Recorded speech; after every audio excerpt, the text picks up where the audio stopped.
Assalamualaikum warahmatullahi wabarakatuh. Perkenalkan, nama saya adalah Ajeng Hipnonisa dengan NIM 2205010101054. Saya dari kelas KM 103. Di sini saya akan menjawab pertanyaan dari soal UTS mata kuliah pengantar komunikasi digital.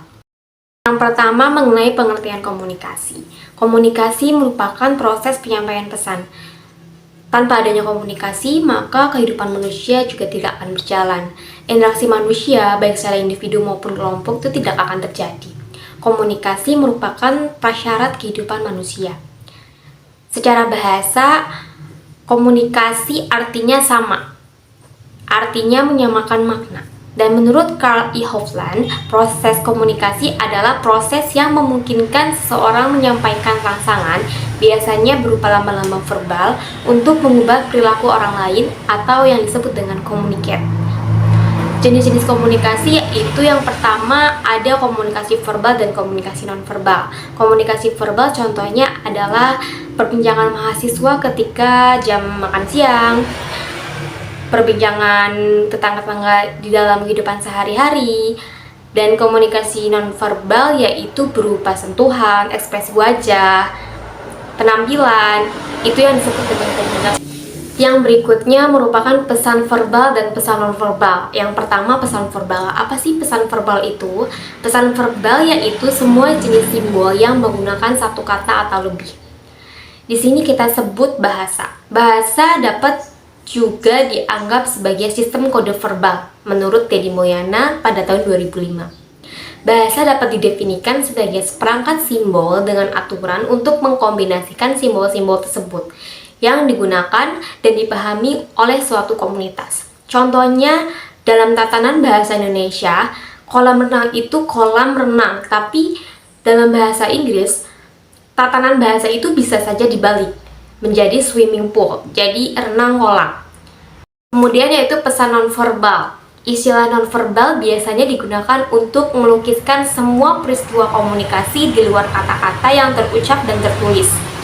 Secara teoritis, komunikasi verbal dan nonverbal ini dapat dipisahkan. Namun faktanya, kedua komunikasi ini saling menjalin satu sama lain dan melengkapi dalam komunikasi yang biasa kita gunakan sehari-hari.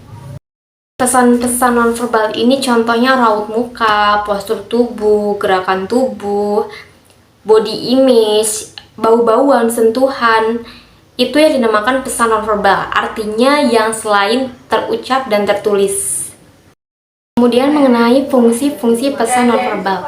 Yang pertama ada fungsi repetisi, yaitu mengulang kembali gagasan yang sudah disajikan secara verbal. Misalnya setelah mengatakan penolakan, maka saya akan menggelengkan kepala. Yang kedua yaitu fungsi substitusi. Fungsi substitusi yaitu menggantikan lambang-lambang verbal. Misalnya, tanpa mengatakan sepatah kata pun, dengan menganggukkan kepala, itu artinya saya mengiyakan sesuatu. Itu arti dari fungsi substitusi. Yang ketiga yaitu kontradiksi, yaitu menolak pesan verbal atau memberi makna yang lain terhadap pesan verbal. Yang selanjutnya yaitu fungsi komplement, yaitu melengkapi dan memperkaya makna pesan verbal. Contohnya ketika kita merasakan kesedihan, kita akan meneteskan air mata. Kemudian fungsi aksentuasi, yaitu menegaskan kembali pesan verbal atau menggarisbawahinya. Misalnya ketika Anda mengungkapkan betapa jengkelnya Anda, maka Anda akan menggebrak meja. Kemudian seberapa berpengaruh sih pesan nonverbal itu dalam proses pembelajaran jarak jauh? Menurut saya pesan nonverbal dalam proses pembelajaran jarak jauh ini tidak terlalu berpengaruh ya. Karena ketika kita melakukan pembelajaran jarak jauh, kita akan lebih banyak berinteraksi dengan teman-teman dan dosen itu melalui media yang di dalamnya kita banyak melakukan pesan verbal.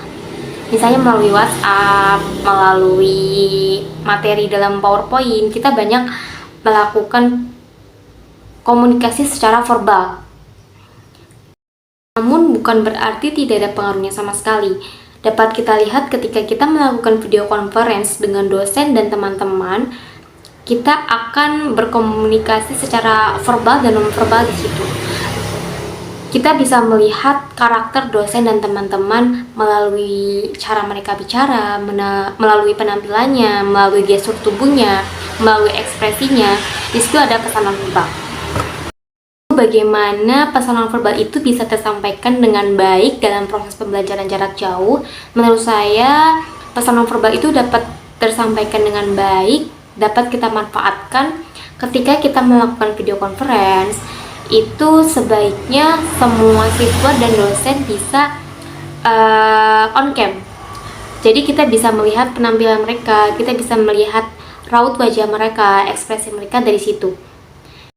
Jadi pesan nonverbalnya itu akan lebih terlihat, akan lebih tersampaikan di antara teman-teman dan dosen. Kemudian bagaimana sih komunikasi yang efektif itu? Menurut saya komunikasi yang efektif itu ketika pesan yang disampaikan komunikator kepada komunikan itu tersampaikan dengan baik. Artinya ada kesamaan makna, ada persepsi yang sama antara komunikator dan komunikan tentang satu pesan tersebut. Tidak ada kesalahpahaman. Dan tentunya kita sangat membutuhkan komunikasi yang efektif ini dalam kehidupan sehari-hari, dimanapun dan kapanpun. Kemudian kita akan membahas tantangan apa sih yang kita hadapi ketika kita ingin melakukan komunikasi secara efektif. Menurut Ongki Hojanto, dengan mengetahui apa yang menjadi tantangan, maka kita akan membuat halangan itu menjadi mudah untuk ditanggalkan. Setiap manusia suka atau tidak suka, kita akan berkomunikasi satu sama lain. Namun terkadang proses komunikasi ini kita lakukan tanpa melakukan persiapan yang matang sehingga jauh dari kata efektif. Beberapa poin penting untuk menghindari hal tersebut, kita harus mengetahui tantangannya dan hambatannya. Ada 3 poin penting yang harus kita ketahui apa yang menjadi hambatan dan tantangan tersebut. Yang pertama yaitu behavior. Komunikasi seringkali tidak tepat karena salah mengartikan bahasa tubuh. Yang kedua, konteks, yaitu komunikasi menjadi tidak tepat karena menempatkan pada konteks yang keliru. Misalnya ketika kita memulai komunikasi tapi kita berada di tempat dan waktu yang tidak tepat, itu akan mempengaruhi komunikasi itu menjadi tidak efektif karena terlalu banyak distraction dan bising. Dan yang ketiga itu relationship atau kedekatan atau keakraban antara yang berkomunikasi. Ketika kita berkomunikasi dengan lawan bicara yang menurut kita adalah orang dekat, maka pesan yang disampaikan akan lebih kena, akan lebih sampai kepada lawan bicara kita.